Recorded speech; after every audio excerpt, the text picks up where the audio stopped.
జగన్ ని ఓడించే వరకు తాను పోరాడానని, ఇప్పుడు ఆయన తిట్టాల్సిన పని లేదని కామెంట్ చేశారు ఏపీ డిప్యూటీ స్పీకర్ రఘురామకృష్ణరాజు.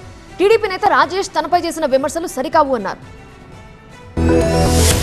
మాజీ ఎంపీ విజయసాయి రెడ్డితో తను మాట్లాడడంపై టీడీపీ నేత రాజేష్ చేసిన కామెంట్స్ కు AP deputy speaker Raghurama counter ఇచ్చారు. ఈ విషయంలో రాజేష్ విమర్శల్ని తప్పుపట్టారు. విజయసాయి రెడ్డి అప్పట్లో చేసిన ట్వీట్లు ఎవరో రాసినవని తెలిపిన రఘురామ ఈ విషయాన్ని తను గతంలోనే చెప్పానని గుర్తు చేశారు. మనల్ని ఎవరో ఏదో అన్నారని అవతల వ్యక్తిపై ద్వేషం పెంచుకోవడం సరికాదని అభిప్రాయపడ్డ ఆయన తను ఏ కులాన్ని మతాన్ని టార్గెట్ చేసి మాట్లాడడం లేదని స్పష్టం చేశారు. ఆకివీడు రామాలయం విషయంలో అందరం మద్దతిచ్చామని రాజేష్ అంటున్నారన్న రఘురామకృష్ణరాజు ఏ రకంగా ఆయన మద్దతిచ్చారో చెప్పాలన్నారు. కోర్టులో పిటిషన్లు వేసి కొంతమంది రామాలయాన్ని అడ్డుకోవాలని చూస్తే కోర్టు ప్రభుత్వం నుంచి అనుమతులు తెచ్చుకొని నిర్మాణాన్ని మొదలు పెట్టామన్నారు.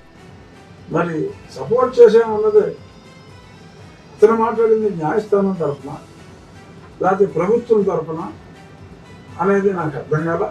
ఒకవేళ అతని సపోర్ట్ వలన ఈ నిర్మాణం జరుగుతుంది అని అతను అనుకుంటే థ్యాంక్ యూ రాజేష్. వ్యక్తుల మధ్య స్నేహం వేరు, పార్టీల రాజకీయాలు వేరని క్లారిటీ ఇచ్చిన రఘురామ తను వైసీపీలో ఉన్నప్పుడు విజయసాయి తనతో స్నేహంగానే ఉండేవారని వివరించారు.